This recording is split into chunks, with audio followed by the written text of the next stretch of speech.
Bismillahirrahmanirrahim. Assalamualaikum warahmatullahi wabarakatuh. Selamat sore dan salam sejahtera bagi kita semua. Bapak Ibu yang kami hormati, Pak Direktur RH, Pak Bukasubdit Penghijauan, Pak Kepala Balai Sejang Duriangkang, serta Bapak Ibu Kasih PE, Kasih RHL yang daring, serta para operator terkait tentang pengoperasian rancangan teknik T-1. Alhamdulillah pada sore hari ini kita kehadiran tamu yang luar biasa ya. Ada Pak Adi Rivaldi. Beliau koordinator bidang peringatan dini iklim, Pusat Pelayanan Iklim ya dari BMKG. Dan hadir di luring di online ada Pak Hashim. Beliau adalah perwakilan dari PT Patra Wood Indonesia. Mungkin kawan-kawan bertanya ya, apa sih kaitannya dengan RHL kita ya? Untuk BMKG jelas ya, tadi Pak Dir juga sudah mengatakan bahwa BMKG ini penting sekali buat kita untuk bisa mendapatkan informasi terkait kapan harus hujan. Bukan kapan harus hujan ya, kapan sih hujan itu ya. Sehingga kawan-kawan nanti bisa memprediksi kapan harus bertindak di lapangan. Jangan menanam di musim kemarau, berarti kita menanam untuk kegagalan. Tentu kawan-kawan akan tanya, loh ini ada industri juga bermain ke kita. Inilah kaitannya tadi arahan Pak Direktur, bahwa RHL yang kita tanam itu harus berhasil. Berhasil itu apa? Berhasil sesuai 3 pilarnya tadi, ekonomi, ekologi, dan sosial. Ini salah satunya adalah ekonomi. Karena apa? Masyarakat kita kalau ingin disuruh menanam itu akan bertanya, saya akan dapat apa? Saya akan mau jual apa? Kalau kawan-kawan tidak bisa menjawab tadi, boro-boro mau menanam Pak Aldi. Saya nggak akan mau nanam, kenapa? Nggak ada yang dapat kita jual. Nah inilah hadir di tengah-tengah kita salah seorang pengusaha, walaupun masih balsa ya, baru berupa balsa, belum hasil hutan non kayu. Insya Allah suatu saat saat ini kita baru satu ya. Kenapa? Agar apa? Ternyata tanaman yang kita tanam itu ada produknya yang akan kita jual. Sehingga masyarakat akan, oh ya saya nanam karena akan ada hasilnya, akan ada yang membelinya. Sumber kedua akan memaparkan bagaimana sih kira-kira kalau bisa bermitra misalkan. Kan PP kan ada balsa juga kan dan sebagainya kan gitu ya. Bagaimana bisa bermitra dan sebagainya. Untuk itu kami persilakan narasumber pertama dari Pak Aldi dari BMKG terkait tadi apa namanya perkiraan cuaca di tahun 2025 sih, hujannya kapan, kemarauannya kapan, dan yang terpenting kawan-kawan kami BPDes bisa mendapatkan datanya Pak. Nah itu yang ingin kami apa namanya bisa mendapatkan data sehingga kawan-kawan di BPDes itu bisa langsung action di lapangan. Untuk itu silakan Pak Aldi, kami persilakan waktu sekitar 20 sampai 25 menit. Nanti narasumber kedua Pak Hashim juga akan sama. Setelah itu kita baru diskusi. Kami persilakan Pak Aldi. Baik, terima kasih Pak Moderator. Mohon izin. Assalamualaikum warahmatullahi wabarakatuh. Yang terhormat Pak Direktur, Ibu Kasubdit, Bapak Ibu narasumber yang lain, serta hadirin para peserta. Mohon izin saya berdiri aja Pak ya. Mau melihat slide. Mohon dibantu. Saya udah kirim bahan tadi ke panitia.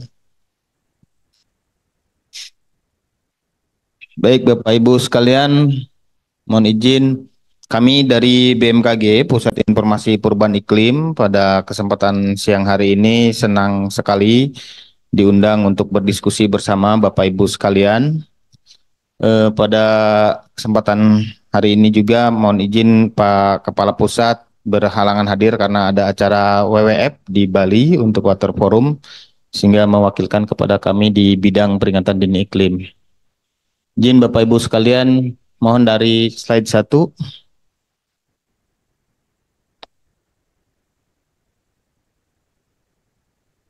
Bisa dibantu slide show.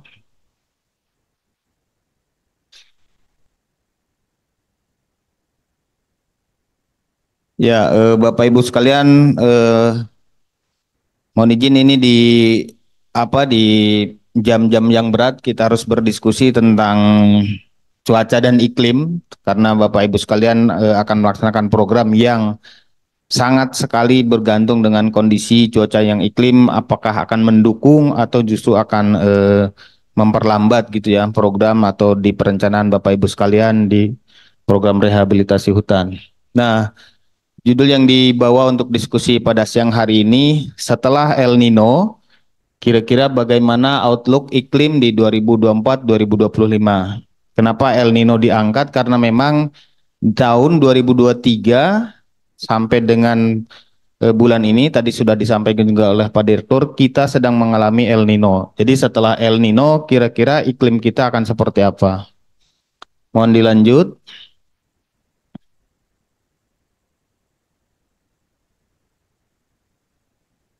Ya, sedikit diskusi tentang apa itu El Nino dan dampaknya. Mungkin nanti kita coba belajar kenapa El Nino ini sangat ditakuti sekali untuk Indonesia gitu ya, karena dampaknya luar biasa, terutama di sektor kehutanan juga sangat berdampak. Kemudian nanti kita baru akan melihat outlook iklimnya. Nah, kira-kira di outlook iklim di 2024-2025 akan seperti apa setelah kita El Nino. Lanjut. Baik, Bapak Ibu sekalian, ini gambar ini adalah gambar di atas adalah gambar kondisi ketika ada El Nino. Ketika ada El Nino, sebenarnya kejadiannya jauh di sana di Pasifik, tapi ternyata berdampak ke Indonesia. Sederhananya, kalau ada El Nino itu kita kurang hujan atau kekeringan.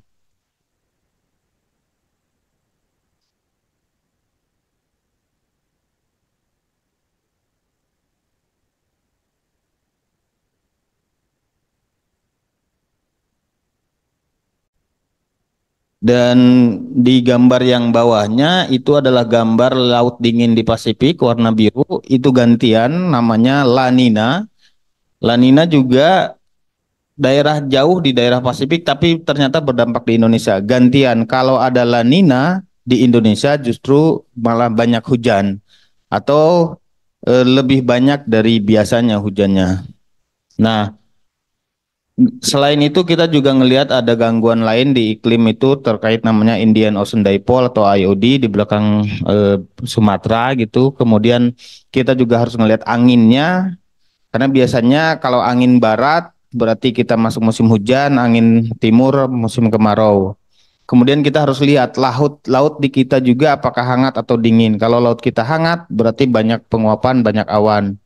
Dan yang paling pasti yang dikenal oleh masyarakat ini adalah El Nino kering, La Nina basah. Masalahnya seperti itu. Coba dilanjut.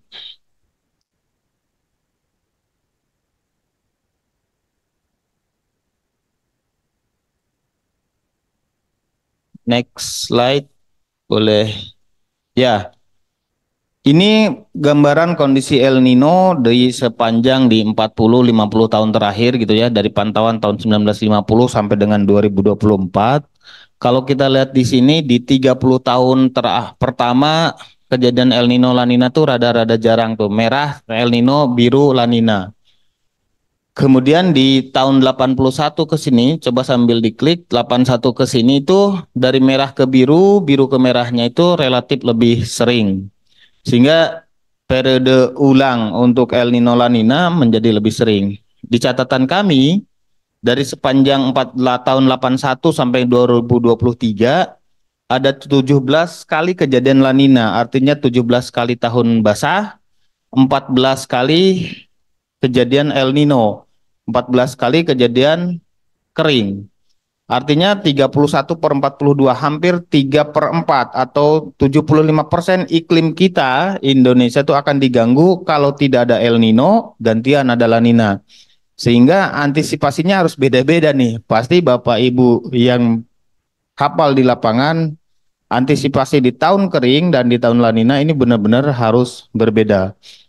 Dan tahun 2023 kita mengalami El Nino. Padahal sebelumnya tahun 2020, 2021, 2022 kita La Nina berturut-turut 3 tahun basah-basahan. Barangkali teman-teman ikutan pasti lebih hafal, terutama yang yang mengurusi air gitu ya. Ternyata di 3 tahun terakhir tahun 2020 ke 2022 kok basah. Giliran 2023 mulai kurang air nih. Karena memang beda kan, beda tahunnya, beda gangguannya. 2023 kita El Nino mulai Juni, kemudian sampai dengan bulan April masih El Nino, walaupun kita sudah masuk musim hujan. Nah, nanti kita lihat selain ada El Nino, ada tantangan juga tentang kenaikan suhu global. Ini suhu bumi kita sudah mulai terasa lebih hangat, lebih panas. Nah, ini tantangan-tantangan di hampir di semua sektor, termasuk saya kira di teman-teman di kehutanan gitu ya. Lanjut.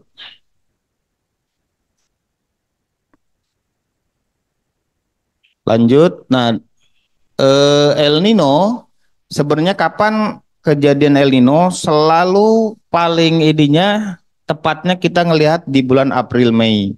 Sehingga awal mula monitoring El Nino di bulan April Mei yang paling jelas, sehingga kita bisa lihat ini di kemarau itu nanti akan jadi ke El Nino atau ke La Nina. Makanya di pantauan di 10 tahun kejadian-kejadian El Nino ini baru terlihat di bulan Mei, Juni, Juli. Dan setelah itu nanti meningkat di bulan November, Desember, puncak pasti selalu nyebrang tahun El Nino. Sehingga kalau ada El Nino, kewaspadaan kita pasti di musim kemarau sama di awal tahun. Makanya tadi ada cerita Pak Dewi, ini begitu November, Desember di daerah timur hujannya nggak datang-datang. Karena agak terlambat kalau karena El Nino-nya selalu nyebrang tahun. Gangguan El Nino tuh nggak selesai sampai akhir tahun, dia selalu nyebrang tahun. Sehingga yang biasanya musim hujan di Oktober November, kalau ada El Nino pasti terlambat musim hujannya. Nah, ini yang perlu diantisipasi. Lanjut. Nah, tahun-tahun kejadian El Nino di 10 tahun terakhir kita lihat pantauan 2023 tuh sebenarnya tidak terlalu lama hitungannya dibanding El Nino yang serem di tahun 82, 83, kemudian di 97, 98, termasuk 2015, 2016. Itu El Nino-nya mulai Maret sudah El Nino. Begitu April El Nino udah coklat terus sampai dengan Maret, April, MAM tuh Maret, April di tahun berikutnya. Nah, di tahun ini El Nino-nya agak tahun 2023 terlambat, dia mulainya di Mei Juni, kemudian selesai di bulan April. Jadi memang sebenarnya nggak terlalu serem tahun 2023, tapi karena 3 tahun sebelumnya kita basah-basahan, jadi tetap kerasa keringnya 2023 ini. Lanjut. Dampak El Nino tentu yang paling parah kerasa bagi teman-teman di sektor kehutanan adalah karhutla. Kemudian hotspot itu terutama di daerah langganan di Sumatera, Kalimantan, hampir di sebagian besar Kalimantan, barat, tengah, timur maupun di selatan, termasuk di beberapa di hotspot di Pulau Jawa, termasuk di Bali, Nusa Tenggara. Dan setelah ada karhutla, tentu yang akan selain meninggalkan kerusakan, polusi juga meningkat. Lagi-lagi nanti teman-teman di sektor kehutanan yang bisa dianggap bersalah atau menyumbang gitu terkait dengan polusi ini yang bisa meningkatkan ke suhu global. Lanjut. Dampak El Nino lainnya tentu tidak hanya di sektor kehutanan, di perekonomian juga, di sektor pertanian, dan hampir di semua sektor terdampak gara-gara ada El Nino. Sehingga orang bisa menyebut El Nino itu good boy apa bad boy gitu ya. Karena sebenarnya sejarahnya si El Nino sendiri adalah untuk menamakan seorang bayi lahir yang lahir di di bangsa-bangsa di Peru, di nelayan Peru yang lahir di bulan Desember. Bagi mereka sebenarnya lahirnya El Nino adalah keberkahan karena hujan meningkat di daerah Peru, Amerika Selatan. Tapi bagi Indonesia justru hujannya yang kurang. Jadi bisa good boy bagi negara-negara di Amerika Latin, tapi menjadi bad untuk impact bagi Indonesia. Itu gara-gara El Nino. Lanjut. Kita lihat dampaknya yang kemarin saja di tahun 2023, kita lihat di September itu coklatnya sudah terlihat sekali, hampir di sebagian Sumatera, Jawa sampai Bali, Nusa mah udah coklat terus. Kalimantan, Sulawesi, Oktober, November mulai rada berkurang coklatnya. Nah, wilayah-wilayah timur tuh masih coklat sehingga wajar tahun lalu musim hujannya terlambat daerah daerah timur. Baru di Desember pun sebagian di Jawa tuh masih ada yang coklat-coklat di pesisir selatan, termasuk di sebagian Papua. Tapi yang lainnya sudah mulai hijau untuk Kalimantan dan Sumatera. Itu karena ada El Nino terlihat sekali. Biasanya November harusnya hijau semua, udah masih sebagian coklat termasuk di Desember. Januari karena musim hujan sudah mulai hijau-hijau, Maret, April sudah mulai hijau. Jadi memang kerasa sekali dampak El Nino itu terutama di periode-periode kemarau. Lanjut. Kemudian, nah kalau pengalaman El Nino yang lebih serem lagi, 2015. 2015 tuh Juli ya udah coklatnya hampir sebagian besar seluruh Indonesia ya, kecuali di Papua. Juli, Agustus, September, Oktober, November pun coklatnya tengah ke timur itu masih coklat untuk hujannya. Kalau yang El Nino-nya moderate, di Julinya tidak terlalu seram untuk Sumatera Kalimantan, Agustus, September, Oktober, November. Nah itu makanya 2023 tuh karena El Nino-nya moderate, masih mirip-mirip nih, mirip di tahun 2000 ini. Tidak terlalu seram dibanding 2015, tapi ya coklat untuk wilayah timurnya tuh memang terlambat musim hujannya tahun 2023-nya. Lanjut. Sekarang bagaimana El Nino ke depan?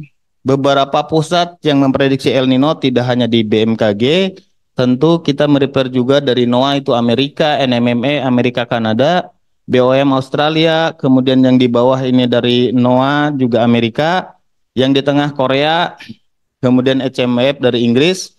Hampir sebagian besar menyatakan setelah El Nino ini akan netral. Kita akan netral dulu, tapi kita lihat di pertengahan semester 2 semua panahnya menuju ke bawah. Gantian setelah El Nino netral ada peluang La Nina. Nah, ini barangkali yang harusnya menjadi good news ya bagi teman-teman di kehutanan yang akan melakukan program rehabilitasi karena sepertinya akan ada bantuan hujan di ujung semester 2 di tahun 2024. Ada muncul peluang La Nina. Nah, kalau ada La Nina berarti ada kemungkinan ada penambahan curah hujan nanti di ujung semester 2 2024. Dan lagi-lagi La Nina ini kemungkinan juga akan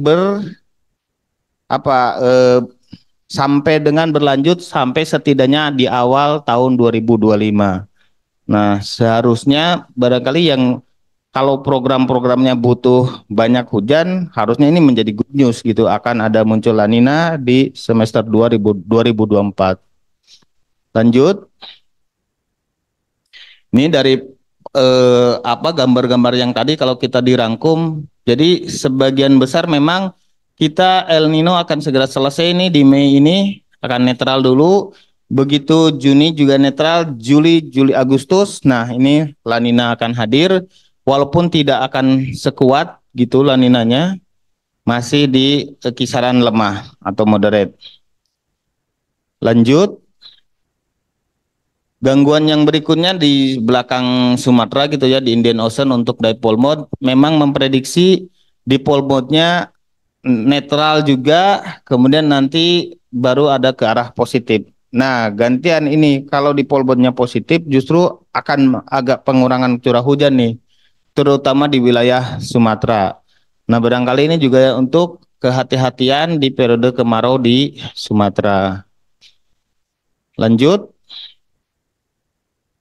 Nah, ini untuk prediksi La Nina secara historisnya bagaimana? Memang untuk La Nina juga sama, kejadiannya paling jelas terlihat di bulan Mei, nanti meningkat, begitu ini akan semakin turun dan dia akan nyebrang tahun sampai tahun berikutnya. Walaupun tidak seluruhnya gitu, setidaknya di semester pertama itu masih berlanjut laninanya.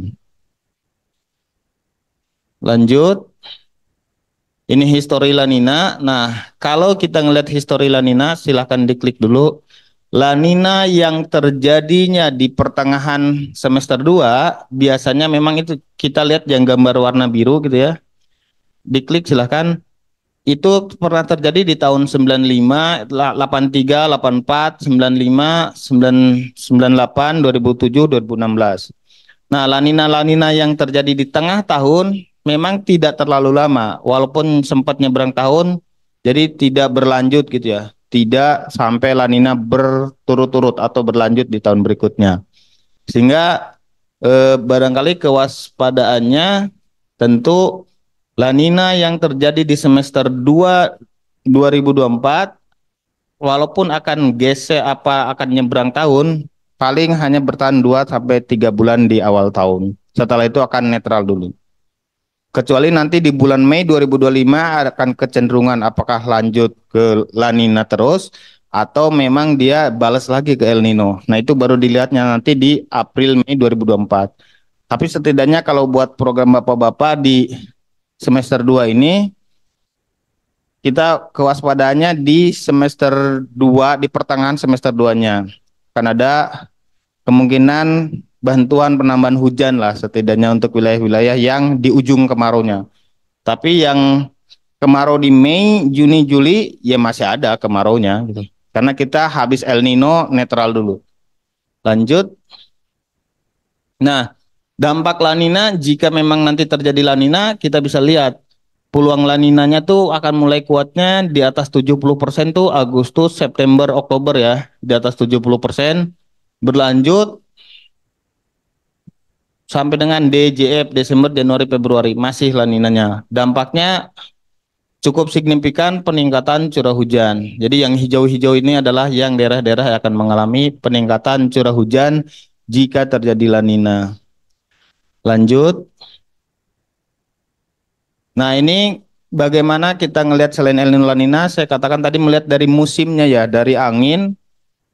Kalau dari lihat di sini bulan Juni itu anginnya udah mulai tenggara atau dari timur. Ini artinya angin-angin kemarau. Sehingga Jawa, Bali, Nusa Tenggara kita akan dapat kemarau nih.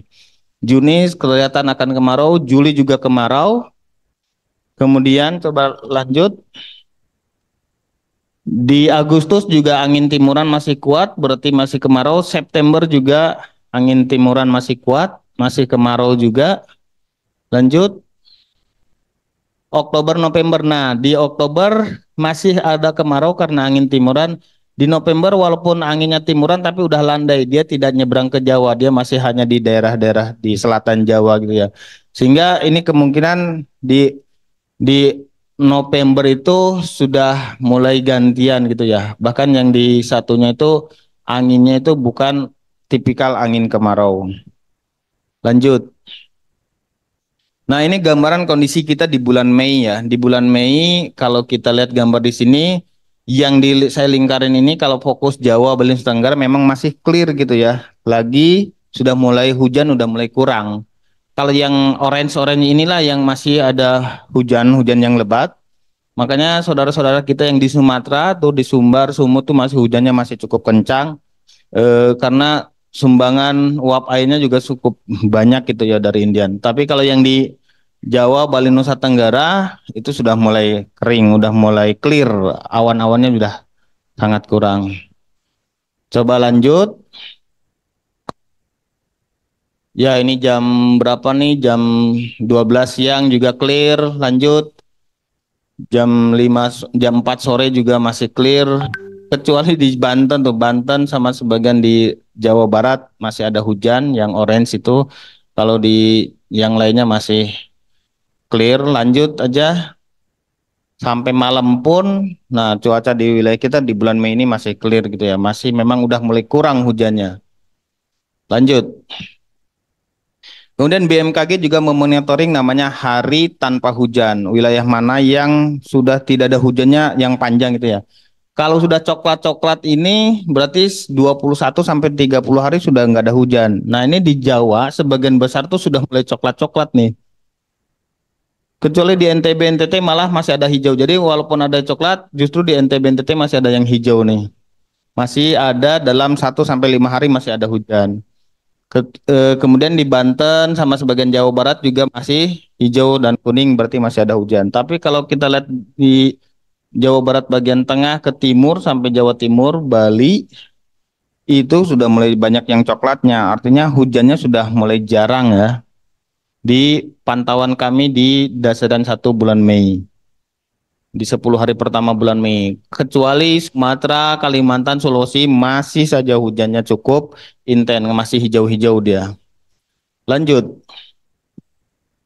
Kemudian dari pantauan titik panas ini yang kami download per hari ini, memang potensi di Sumatera masih ada gitu ya, di Kalimantan, tapi sangat sedikit sekali. Kemudian di Jawa ini juga bisa jadi ini bukan karhutla gitu ya, walaupun ini hotspot di Jawa gitu ya. Di daerah Yogyakarta ada 2, di Jawa Barat ada 1, hanya 3 gitu yang kriteria di atas 80%. Jadi sebenarnya masih aman untuk hotspotnya. Lanjut. Nah, hotspot paling banyak kapan? Adalah di tahun 2019 tuh yang warna biru sendiri karena memang tahun El Nino. Kemudian tahun 2023 ungu juga sudah mulai mendekati angka di tahun 2019 karena tahun 2023 lagi-lagi El Nino. Kalau 2020, 2021, 2022 agak kurang di bawah 1000 hampir semuanya karena memang di tahun La Nina. Ini memang karhutla terlihat sekali ya. Kalau bukan di tahun El Nino, kebakaran hutan nggak terlalu banyak gitu. Lanjut. Nah, kemudian dari potensi kemudahan kebakaran hutan juga untuk Sumatera, Kalimantan relatif masih aman di bulan-bulan ini, di bulan Mei ini. Justru di Jawa, Bali, Nusa Tenggara karena sudah mulai kemarau, tadi hari tidak hujannya juga udah banyak, malah harus hati-hati karena sangat mudah untuk terjadi kebakaran. Lanjut. Nah, Bapak Ibu sekalian barangkali juga yang lagi rame di masyarakat, di media terkait dengan hawa panas gitu ya. Bahkan tetangga kita di Thailand, di Singapura, Malaysia itu menyebutnya sebagai gelombang panas. Apakah akan nyampe ke Indonesia? Secara geografis sangat sulit untuk nyampe ke Indonesia. Tapi kenapa di kita panas? Kenapa di kita panas? Karena memang di Indonesia, coba diklik lagi, kita tahun 2023 juga setelah masih pasca El Nino, jadi masih ada dampak El Nino, curah hujan dan itu memanaskan hampir semua lapisan bumi. Kemudian peningkatan suhu global sama peredaran matahari, memang Oktober ini sedang melewati Indonesia matahari. Mau ke utara dia. Dia mau habis dari utara mau ke kita, mau ke ini.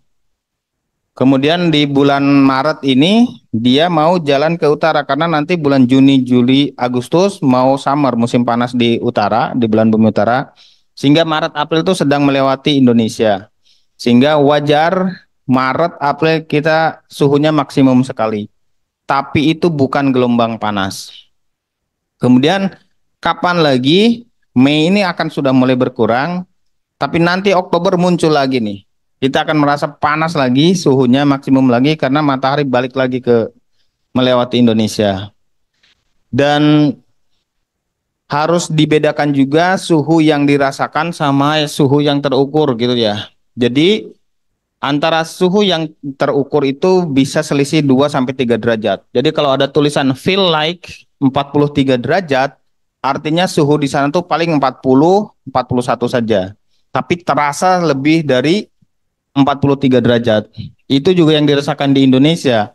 Di Indonesia itu suhunya paling 38, 37, tapi sudah berasa 40 derajat. Karena memang lingkungannya terutama di Jakarta itu yang udah sekelilingnya udah gedung-gedung, udah kendaraan, jadi menambah panas. Padahal kalau terukurnya hanya 38, 37. Nah itu kenapa berasa 40 derajat di Indonesia juga. 5 menit lagi. Siap. Lanjut. Nah, moderatornya lagi ini nih. Oh, moderator Asrotnya mau izin. Nah, baik, kita lihat gambaran hujan 6 bulan ke depan. 6 bulan ke depan kita dapat kemarau nih. Hati-hati kemarau Jawa, Bali, Nusa Tenggara hujannya udah mulai coklat, kali termasuk Sumatera. Juli juga, Agustus, kecuali Kalimantan yang relatif aman ya untuk di tahun ini di kemaraunya juga. Yang lainnya masih dapat kemarau. Waspada di Oktober sebagian sudah masih coklat tapi sebagian sudah hijau. Sehingga kalau program dimulai di Oktober pun untuk beberapa wilayah yang sudah hijau sepertinya bisa confident untuk kita memulai karena hujannya sudah mulai ini di Oktober. Di November apalagi sudah hijau. Lanjut. Ya ini dari sisi sifatnya kemungkinan besar akan di antara normal dan atas normal karena memang tadi sesuai dengan prediksi gitu bahwa kalau ada La Nina akan ada peningkatan curah hujan. Lanjut. Baik, ini untuk prediksi karhutla diklik aja langsung, ini masih ada potensi ya. Walaupun tadi Sumatera masih ada potensi karhutla, Kalimantan masih sedikit. Terus diklik sampai September, terus klik lagi. Di Oktober juga masih ada tapi sedikit ya, tidak seseram di tahun El Nino. Lanjut. Di November sepertinya untuk ancaman karhutla juga sedikit sekali ya, udah mulai berkurang. Lanjut.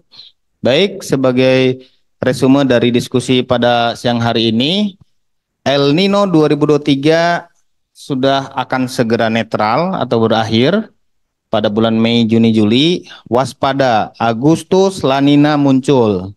Peluangnya udah di atas 70%. Harusnya ini menjadi good news. IOD akan netral. Musim kemarau memang terlambat. Kita Mei masih sebagian masih ada yang hujan. Dan durasi musim kemarau tahun ini relatif lebih pendek dari rata-ratanya.